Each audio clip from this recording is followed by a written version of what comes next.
The Thief by the Well. The twin suns were high in the sky when Lina crawled toward the edge of the human settlement. Her pale purple skin was dry and cracked, her lips trembling with thirst. The desert had no mercy, and neither did the guards at the border. She had been walking for 2 days without water. Behind her, far across the dunes, her little brother waited, too weak to move. He would not survive another day if she returned empty-handed. She had heard stories of the human well, a strong fountain deep underground, guarded day and night by metal drones and loud voices. Her tribe was forbidden to come close.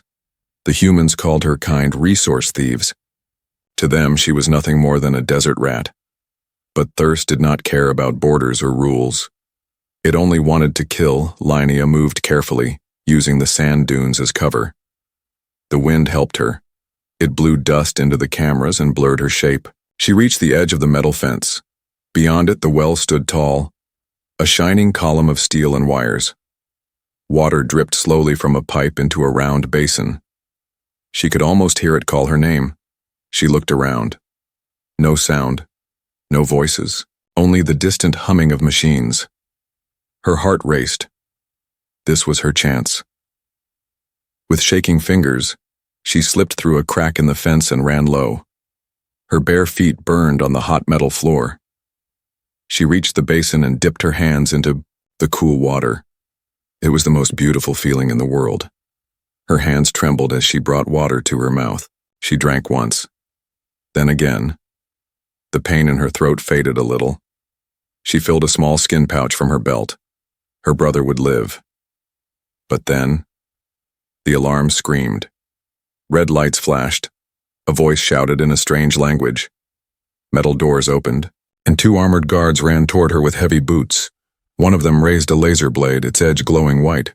"Stop right there," one of them barked. Lina froze. Her pouch fell from her hands and water spilled to the floor. Her legs refused to move. Fear crushed her chest. The guard came closer, blade lifted high. "Stealing from humans," the other said. "She knows. The rule. Desert law. Theft means loss of limb. Please," she whispered. But they didn't care. The blade came down fast. She closed her eyes. But it never reached her. A voice shouted from behind the guards. "Don't." The sound was sharp and full of command. The blade stopped inches from her skin. The guards turned in anger, surprised. A man in grease-stained clothes stepped into the light. He looked human, but his eyes held something strange. Softness. He was tall, with dark brown skin and tired hands. "What are you doing here, Davin?" one guard asked coldly. "I work here," the man said. "Maintenance team. I saw everything from the tower. She's just a kid. Scared. Dehydrated. Do you really want to take her arm?" "Law is law," the other guard said. "She broke it." "Maybe," Davin said. "But there's still a thing called mercy." There was silence. The guards looked at each other.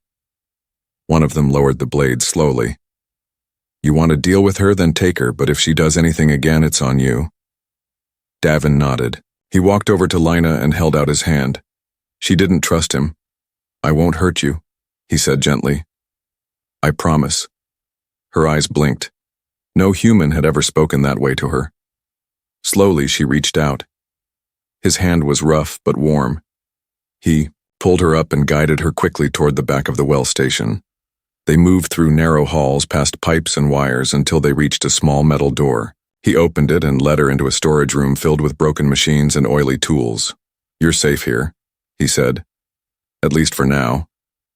Lina sat down on a soft cloth. Her body shook from exhaustion. Davin brought her a flask of clean water and a protein bar. She looked at the food, unsure if it was real. He smiled and nodded. "Eat. Drink. You need it." She took a bite, then another. Her eyes watered, not from the food, but from the kindness. "Why did you help me?" she asked in a weak voice. Davin sat down across from her. "Because someone helped me once when I had nothing." The room was quiet. Outside, the guards resumed their patrol. The danger was not over. But for now, in that small forgotten room, a spark of hope had been lit. Between 2 people who were never meant to meet, and neither of them knew. that their story had just begun. The man who broke protocol. Davin locked the storage room door from the inside and checked the corners. The small space was filled with old tools, broken drone parts, and dusty crates. No cameras, no sensors. For now they were safe, but only just. Lina sat silently, her hands gripping the water flask as if someone might steal it away. Her large, black eyes watched Davin closely. Her kind didn't trust humans, she had every reason not to. Davin took off his tool vest and sat down on a crate. He looked at the girl's injured arm. The skin was red, slightly burned from the sun and rough treatment. He opened a small medical box and pulled out a tube of cooling gel. "This will help," he said, moving slowly. Linnea flinched when he touched her. She was used to pain, not comfort. But as the gel soaked into her skin, she relaxed a little. Her breathing slowed. Her shoulders dropped. Silence filled the room for a while. "What's your name?" Davin asked. "Lina," she said quietly. "I'm Davin." They sat in silence again. Then she spoke. "Why did you stop them?" He looked at her, thoughtful. "Because they were going to hurt someone who just wanted water. I don't follow orders if they're wrong." She looked away, confused. "But you are human. Your people don't help mine." Davin gave a sad smile. "Not all humans are the same. Just like not all of your people are the same, right?" She didn't answer. Instead, her eyes drifted to a small screen in the corner. It was off, but she recognized it. Human surveillance tech, most likely connected to the outer zone grid. Davin followed her gaze and frowned. "Don't worry, this room's off the system. Disconnected long ago. No one watches here." But he was wrong. On the other side of the wall, beyond the human control station, a red light blinked. Someone had activated a backup sensor. A silent watcher was now awake, and it had seen everything. Meanwhile, in the upper command post, Officer Thalen reviewed a list of security alerts. One of them stood out: unauthorized access to Sector 3 maintenance bay. Not an intruder, but a delay in guard protocol after war. A Level 2 water theft. Suspicious. He tapped the screen. Image playback loaded. He saw the girl, the arm, the laser blade, and then Officer Thalen narrowed his eyes. Back in the room, Davin handed Lina an old blanket. "You can rest here. It's not much, but better than the desert." She looked at him. "You shouldn't help me. They will punish you." He gave a small laugh. "I've already been punished most of my life." She tilted her head. "For what?" Davin stood up and walked to a shelf. He picked up a broken toy, something simple, like a spinning cube. "For asking questions. For fixing things the wrong way. For caring." He set the toy down and looked back at her. "This world's not just broken machines, Lina. It's broken hearts, broken rules. Someone needs to fix both." She didn't understand his full meaning, but she felt something shift inside her. No human had ever spoken like this. Suddenly, there was a sharp knock on the door. Davin froze. "Maintenance," a voice called from outside. "You left your panel open, orders to check." Davin cursed under his breath. He whispered, "Hide, under the table, don't move, don't speak." Linnea did as told. She crawled under a metal bench and pulled the blanket over herself. Davin opened the door halfway. A tall man in a black uniform stood outside. It was Aaron, one of Davin's old team members. Sharp eyes, always suspicious. "You all right, Davin?" Aaron asked. "Yeah, just fixing up old drone shells." Aaron looked past him. "Alone?" "Of course." Aaron took a step forward. "Mind if I take a quick look around?" Davin blocked the doorway. "You never cared about this room before?" Aaron smirked. "New orders. Officer Thalen says we should be more careful. Desert thieves, you know." Davin clenched his jaw. "I already stopped one today." Aaron leaned in. "Yeah, and then you took her away. Some are asking questions." Sweat formed on Davin's brow.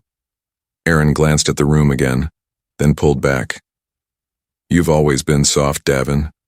You'll break one day." He turned and left. Davin shut the door quickly and locked it. His hands shook a little. Under the bench, Lina whispered, "They know?" "Maybe," he said, "but not yet. We still have time." He sat down again, breathing heavy. Later that night, Davin opened a secret floor panel. Beneath it was a tunnel, one he had built over years of working in the compound. No one knew about it. He had once planned to escape through it himself, but never found a reason strong enough. Now he had one. "We'll leave tomorrow," he said. Lina looked up. "Where?" "I know someone in the Black Zone. A smuggler. He helps people disappear." "Will he help me?" she asked. "If I pay enough," Davin said. "But you said you had nothing. I'll trade something important." "What?" "My identity." Lina's eyes widened. "Without it, you can't work, can't travel, can't even buy food," she said. "I know," Davin whispered. "But you'll live. That's what matters now." She stared at him for a long time. "Finally," she said, "you're not like the others." He looked at her gently. "Neither are you," but far above them in a quiet command room, Officer Thalen pressed a red button. He sent a silent command to activate full surveillance on Davin's ID. Every step, every breath, tracked. "Let's see where your mercy leads you, mechanic," he whispered, hunted by both worlds. The tunnel was cold and dark. Davin held a dim light in one hand and Lina's hand in the other. Behind them, the door to the storage room was sealed. Ahead, only silence and the sound of their footsteps on metal. The passage had not been used in years. Pipes ran overhead. Steam hissed in random bursts. Sometimes the ground shook slightly when heavy machines moved above. Davin walked carefully, checking each corner before moving forward. "How long is this tunnel?" Lina whispered. "Too long if we get caught," Davin replied quietly, "but we'll reach the Black Zone by nightfall."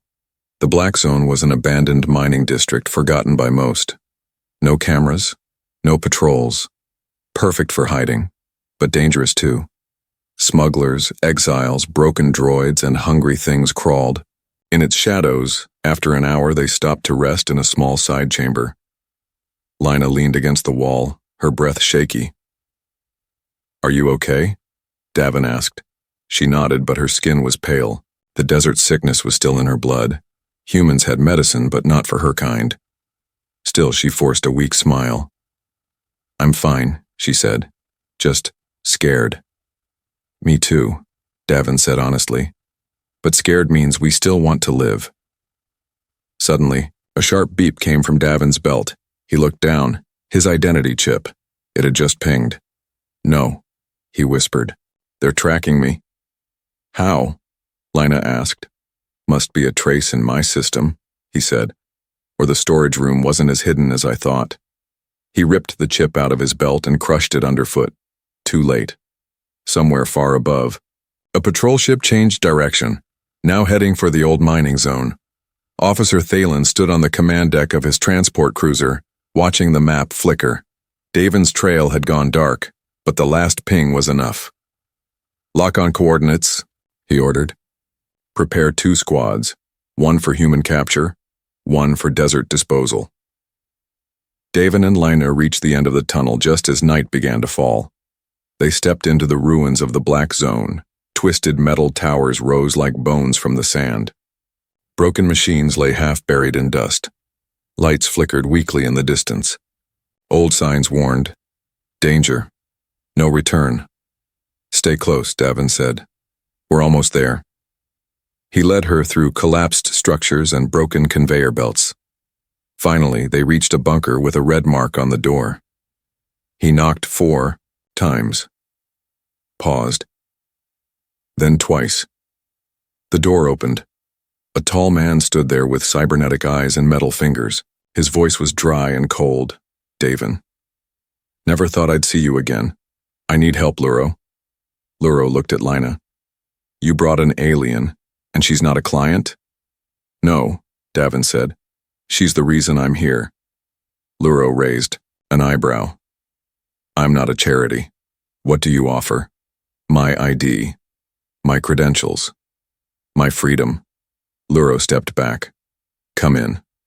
Inside, the bunker was filled with blinking screens, stolen tech, crates of supplies.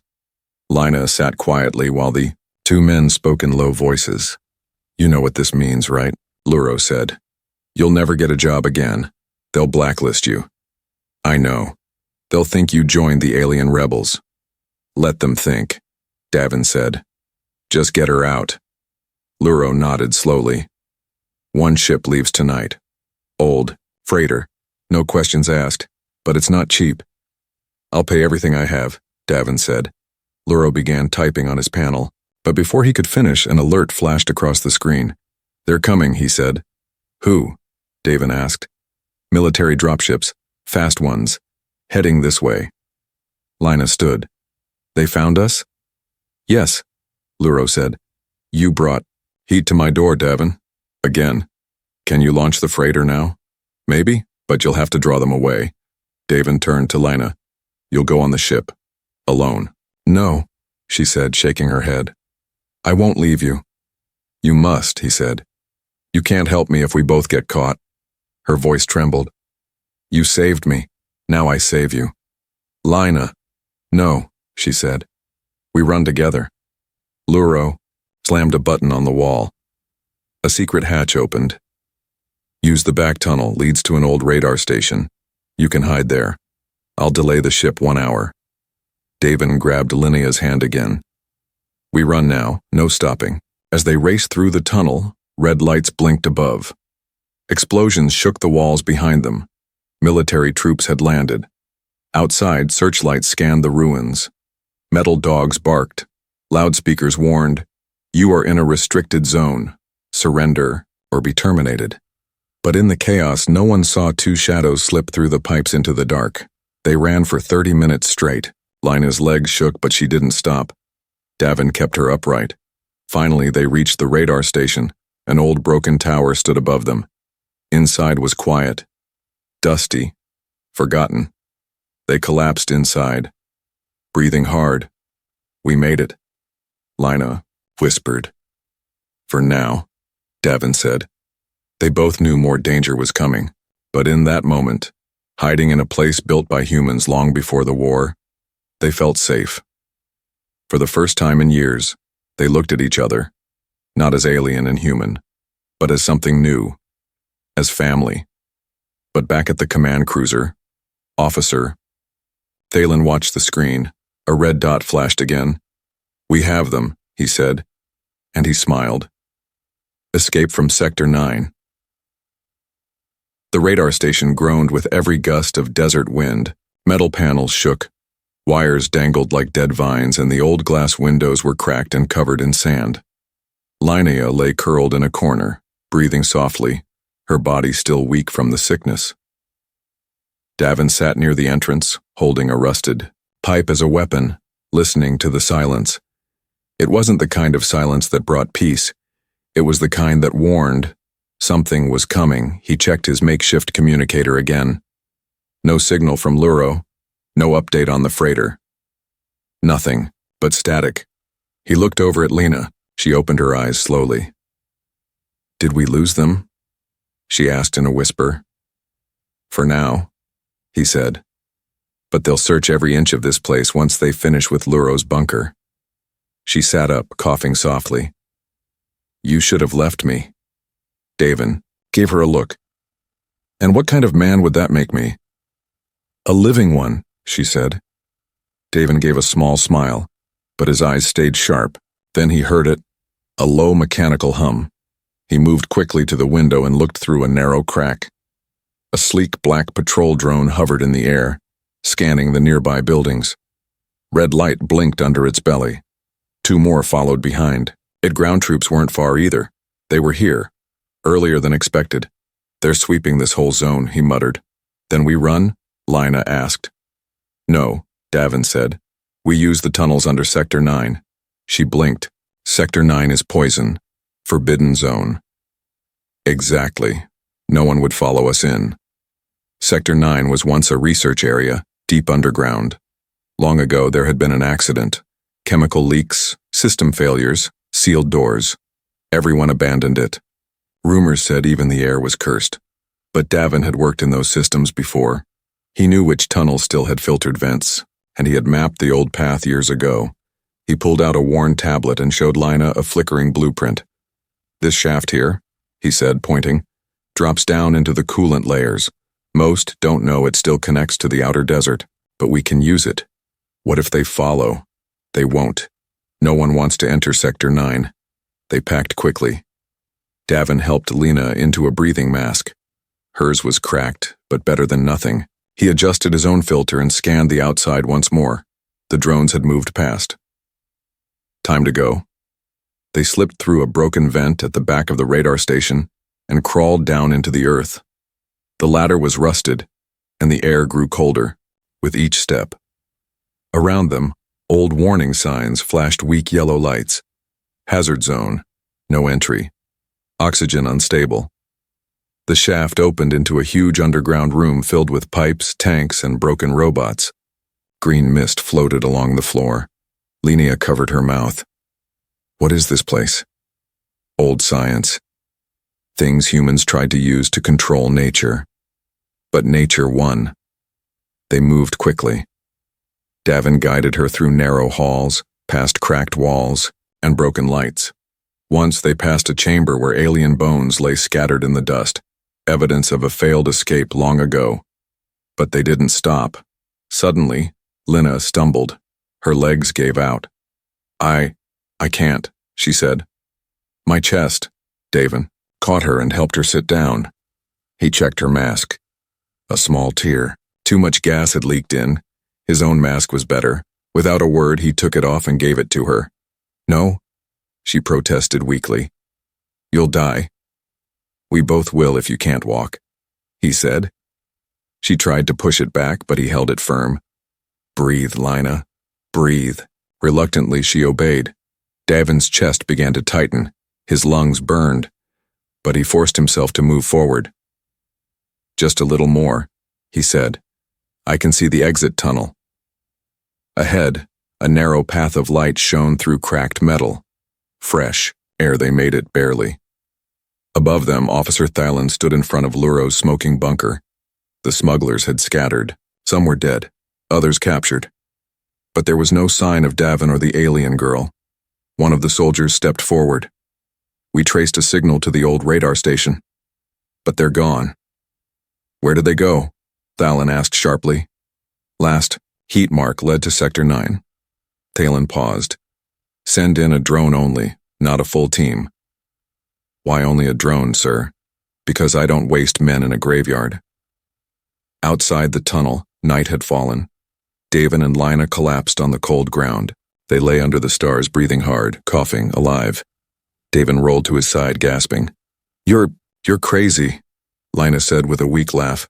"So are you." "For following me," he replied. She looked up at the sky. "No one from my world has ever come this far into human territory and survived." "Then maybe you'll be the first," he said. They rested for a while. Then Davin stood and looked at the horizon. "Come on," he said. "There's one more place we can try." "Where?" she asked. "A forgotten oasis, deep in the no-man's lands. It's not on maps anymore, but I've seen it once long ago. If we reach it, we disappear for good." "Is it real?" "We're still breathing after Sector 9. Maybe that means something." But behind them, deep in the poison tunnels, a drone floated slowly through the gas, scanning the air.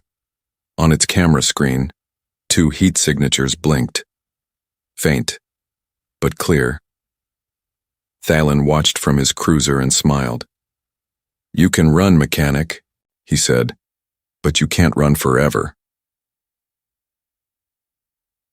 The price of mercy. The desert stretched wide before them, endless and cruel. The wind howled like a hungry beast, throwing dust into their eyes and mouths. Lena walked with slow, heavy steps. Each movement was pain. Her legs trembled, her skin dry and burning. Davin walked beside her, weaker now, coughing more with each breath. His chest had not recovered from the poisoned air in Sector 9. They had nothing left. No food, no medicine, no map, Only each other and a fading hope of finding the oasis Davin once saw. A place whispered about in old rebel files, said to be where the sky met the ground and water flowed free under alien stars. How far now? Lina asked softly. Davin looked up at the sky. If we walk straight, we reach the canyons by morning. And the oasis? Behind them, if it still exists. She nodded and kept walking. High above in the orbiting cruiser, Officer Thalen watched the tracker drone footage. It was clear now. Davin and the alien girl were walking directly toward Zone Red 47.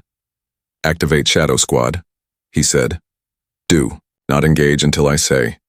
Let's see where our little hero leads us. A unit of 6 silent hunters received their orders. They were elite. No names, no faces, only commands. They moved fast, invisible, following from above in stealth flyers. Night came fast in the desert. The stars opened like cold eyes watching the 2 wanderers below. Davin fell once. Lina helped him up. You should rest, she said. No time, he replied. They're close, I can feel it. He wasn't wrong. Not far behind. The Shadow Squad watched from a high ridge, their helmets scanning heat and sound. They could strike any time, but they didn't. Not yet. The order hadn't come. Instead, they waited, watched, like wolves waiting for a deer to slow down. By morning, the canyons appeared, towering rocks shaped by wind and time. Red and gold walls rose high on both sides, creating a narrow path into the unknown. Davin paused at the entrance. Once we go in, he said, no turning back. Lina looked at him. I never wanted to go back. They stepped into the canyon. Inside, the air was cooler. Shadows offered some comfort. Birds cried above, and strange symbols were carved into the walls. Old markings from the time when aliens and humans shared dreams. Then, Linnea stopped. Davin, she whispered. Look. Ahead, water shimmered. A real pool. Clear. Still. Alive. Flowers grew around it, blue and golden, glowing slightly. Fruit trees bent under the weight of ripe orbs. The oasis was not a story. It was real. They ran, laughing, crying. Davin fell to his knees, scooping water to his mouth. Lina bathed her face, the sickness lifting like fog. For a few moments, there was only joy, only peace. But peace does not last long in hunted worlds. A soft beep echoed. Davin turned. His wrist screen flashed red. Incoming, he said. They're here. Lina stood fast. We fight? He looked around. No, we do something better. He pointed toward the rock wall behind the trees. There's an old hideout in the cliff, part of the rebel camp that built this place. Help me open it. Together they pushed aside a vine-covered slab of stone. Behind it, a small chamber, dusty but hidden. Inside were supplies, weapons, and an old transmitter. What is this? Lina asked. My last card, Davin said. He powered up the transmitter and set the frequency to 117 green, an emergency code, a signal not used in years. Far across the stars, someone, somewhere, would hear it, but they might not arrive in time. Outside, the canyon Shadow Squad leader received a ping. Signal detected, he told Thalen. The officer narrowed his eyes. They're calling for help. He paused, then smiled. Send in the full team. Tell them. Mercy has a price. Davin checked the chamber's door, locked it from inside. He turned to Lina. They're coming, he said. If they break in, don't let them take you alive. She stared at him. What about you? I'll buy us time. He stepped outside, gun in hand. The sky was orange now, the sun rising, slowly. Then shadows moved through the trees. One by one, black-armored soldiers stepped into the oasis, their rifles raised. Silent. Ready. Davin stood alone. You're trespassing, he said. No one answered. They moved closer. This place is neutral ground, sacred, don't you remember? A voice came from behind. Rules mean nothing when orders are given. Officer Thalen stepped into view, his cold eyes full of pride. "You've caused enough trouble, mechanic." Davin aimed his weapon. "Go back."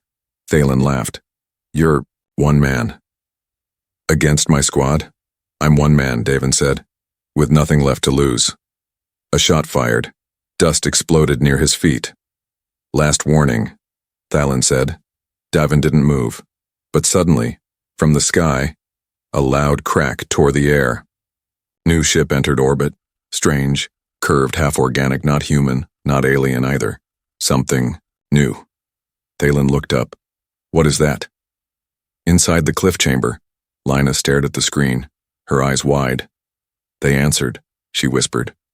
Outside, the new ship hovered above the oasis, its engines silent, its lights bright and warm. A voice echoed across the canyon. "We heard your call. Stand down or be erased." Thalen cursed. "Retreat now." But it was too late. A light beam flashed.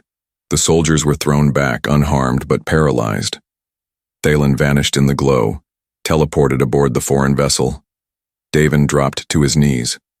He looked up at the ship and whispered, "Thank you." Inside, the hidden chamber, Linnea stepped out and ran to him. They held each other, safe, together, alive. But above them, the mysterious ship hovered, watching, waiting. And on the screen inside the vessel, words appeared, mercy given, but not forgotten. The forbidden oasis. The strange ship floated above the canyon like a silent god. Its surface shimmered, part metal, part living skin. Veins of glowing blue ran along its hull. No engines roared, no weapons flashed. And yet, it had ended the battle without a single drop of blood. Davin sat near the edge of the oasis pool, his body weak but his mind racing. Lina knelt beside him, gently cleaning a scrape on his arm with fresh water. Behind them, the cliff chamber remained open, humming softly, its old rebel technology now glowing with renewed power. "Who were they?" Lina asked, her voice low. "I don't know," Davin said. "But they heard us." He stared at the ship above. "And they chose to help." As if responding to his thought, the ship lowered quietly. A platform extended. No soldiers, no guards, only a path. A voice echoed again, deep and clear. "Step forward, keeper of mercy." Linnea looked at Davin. He stood slowly. "They mean you," she said. "Or us," Davin replied. They walked together to the platform.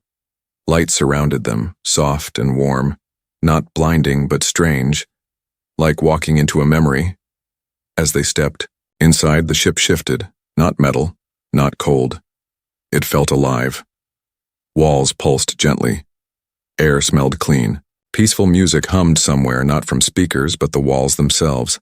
A figure waited in the center of the chamber, neither human nor alien, tall, glowing skin, long flowing robes. Eyes like twin galaxies. "Who are you?" Davin asked. The figure smiled. "We are the Watchers, born from both human and alien minds long ago during the peace that was lost." "I thought that was a myth," Lino whispered. "Most truths become myths when war begins," the Watcher replied, "but we never stopped listening." "Why help us?" Davin asked. The Watcher looked at him with deep sadness. "Because no one else did." He walked closer. "You gave up everything for one life. In a world that punishes kindness, that is, the strongest signal of all." Davin said nothing. "You are not soldiers," the Watcher continued. "Yet you fought. You are not leaders, yet you changed the path. The oasis you found was built long ago by those who believed as you do. We kept it hidden, waiting for those worthy to find it again." Linnea stepped forward. "What happens now?" "Now," said the Watcher, "we offer you a choice." The chamber darkened slightly. Lights danced around them, forming images. First, image. A hidden valley filled with alien children and human settlers living together under the stars. "This," the Watcher said, "can be your home, protected, secret, but small." Second image. A tower rising from the sands, broadcasting signals calling others. This path is louder, more dangerous. It means standing against your own people, but it might save more lives. Davin looked at Lena. She looked back. "What do you want?" he asked her. She took his hand. "I want a world where a girl doesn't lose her arm for a drink of water." He nodded. "Then we speak," he said to the Watcher.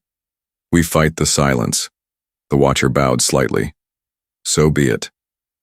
Below, in the ruined canyon, Officer Thalen sat alone in a silver cell inside the ship's lower deck.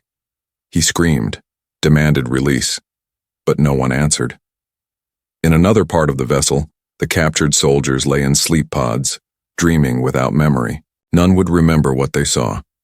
They would be returned to their base with one message burned into their command system. Mercy is not weakness. It is strength your world has forgotten. The ship moved before sunrise, rising silently from the canyon and drifting toward the northern desert. The old rebel station in the cliff was left behind, its doors now open to any who found it. It had become a message, carved not in stone, but in action. Hope lives here. Davin and Lina sat inside a glowing room watching as coordinates were set. "How will we reach others?" Davin asked. The Watcher appeared again. "With words, with acts, and with the truth." Lina tilted her head. "Will they listen?" The Watcher paused. "Some will. Some will try to silence you, but you will not be alone." From a side chamber, two new figures entered. A human boy with cybernetic legs and an alien girl with silver horns. They had been rescued too from different sides of the war. Now they stood together. "You are not the first," the Watcher said, "but perhaps you will be the first they cannot ignore." Days passed. The ship, now cloaked, circled the planet in secret. Davin used old networks to send coded messages. Linnea translated them for alien languages. Together they sent out a new signal, not of war, not of hate, but of truth. And slowly, responses began, small at first. Whispers, a message from a rebel, camp on Saturn's moon, a cry from a hidden colony in the Broken Belt, a call from a desert child who said, "I saw a man give his water to a stranger." The message was growing, but danger followed close behind. A high human official issued a bounty for the so-called traitor mechanic and alien thief. Ships were dispatched, signals jammed, cities warned. But it was too late. The voice of mercy had already been heard. One evening, Linnea stood alone at the front of the ship, watching the stars drift by. Davin joined her, tired but smiling. "Do you ever think," she asked, "that this all started because I stole water?" "No," Davin replied. "It started because you refused to die quietly." She smiled, and for the first time in her life, she felt safe, not because someone rescued her, but because someone believed she mattered. Home is not a place. The stars drifted slowly outside the ship's window, endless and silent. Lina stood near the glass, her hand resting lightly on the warm surface. She had never seen the galaxy from this height before. Once, she had been a desert girl hunted for water. Now, she floated above a world that once wanted her dead. Behind her, Davin adjusted the ship's communicator, still patching the old rebel systems into newer networks. He was tired, but he kept working. Ever since they chose to send out the truth, their lives had changed again. Signals were coming in. Some were broken. Some were desperate. But some were full of hope. The ship, now called Meridian 1, had become more than a shelter. It was becoming a beacon. "Transmission from New Arcadia," the Watcher's voice echoed through the room. "They request a meeting. They say they're ready to listen." Davin looked up, eyebrows raised. "That's a human city, fully protected." "They received your message," the Watcher replied, "and their people are asking questions." Lina turned from the window. "They want the truth?" The Watcher nodded. "But not everyone. The leaders are divided. Some want peace. Some want silence. Davin stood. If they're listening, we go. Lina looked unsure. What if it's a trap? Davin met her eyes. Then we show them what mercy looks like, even when it walks into danger. New Arcadia was a shining city built into a cliff. Metal towers rose above the clouds. Armored drones buzzed through the sky. Its streets were clean, controlled, and watched from every angle. The ship landed far from the main gate outside official range. Davin, Linnea, and the Watcher stepped out first, followed by 2 more volunteers, a desert healer with a robotic arm and a quiet alien boy who once survived a human raid. Together they walked toward the gates. Cameras turned, sirens buzzed, but the gates opened, not all the way, just enough for 5 people to enter. At the edge stood a man in a black coat, Commander Heydrich. Davin had heard his name whispered in dark corners of rebel camps, a man who believed unity was a myth and aliens were nothing but enemies. You brought her? Heydrich said coldly, staring at Lina.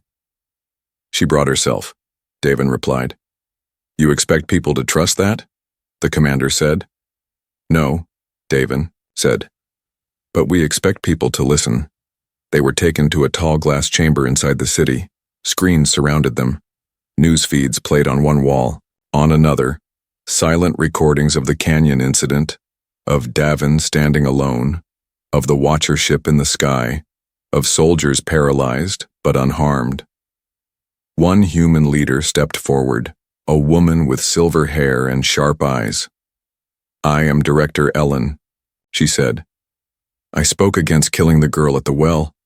Lina looked up. Then you were the only one. Ellen's eyes softened. We're changing, slowly. Not fast enough, Davin said. He stepped forward, stood in the middle of the chamber. You built this place to be safe, he said. But safety without justice is a cage, and cages make enemies.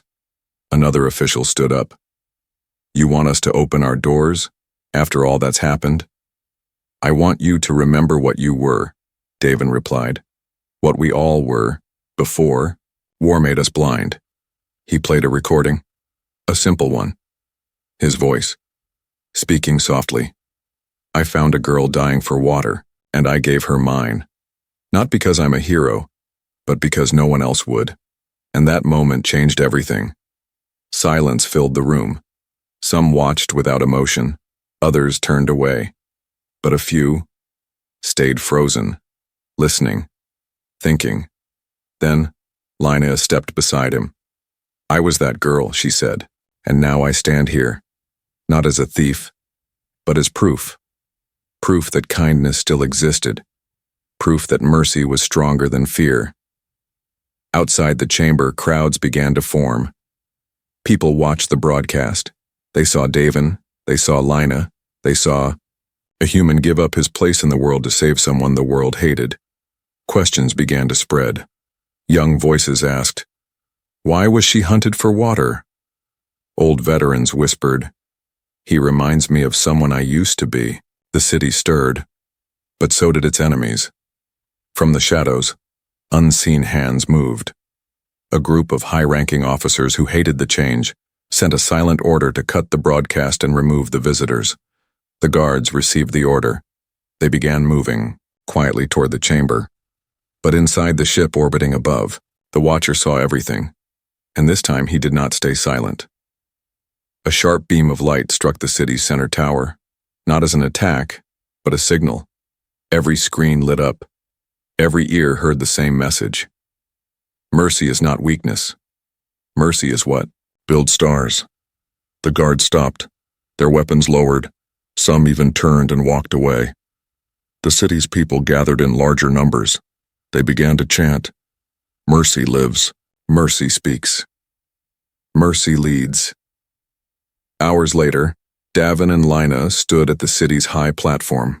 The leaders had not all agreed, but they couldn't ignore the people. New Arcadia opened its first shared well, a public space where humans and aliens could drink together without fear. The same design would soon appear in other cities and colonies. A child stepped forward, holding a small flower. She gave it to Linnea. Thank you, the child said. Linnea looked down, eyes wide, heart full. No, she whispered. Thank him. She looked at Davin, and for the first time she smiled without fear. Later that night, as stars returned above them, Davin sat alone near the well. The Watcher stood behind him. You've done what most could not. The Watcher said. I didn't do it alone, Davin replied. No, the Watcher said, but you started it with mercy. He looked at the stars. Home, he said, is not a place. Davin nodded. Home is the choice to protect someone who didn't have one. And in that moment, across a world once broken by war, something began to heal. Not because of power, not because of armies, but because one man chose kindness, and one girl dared to believe it was real.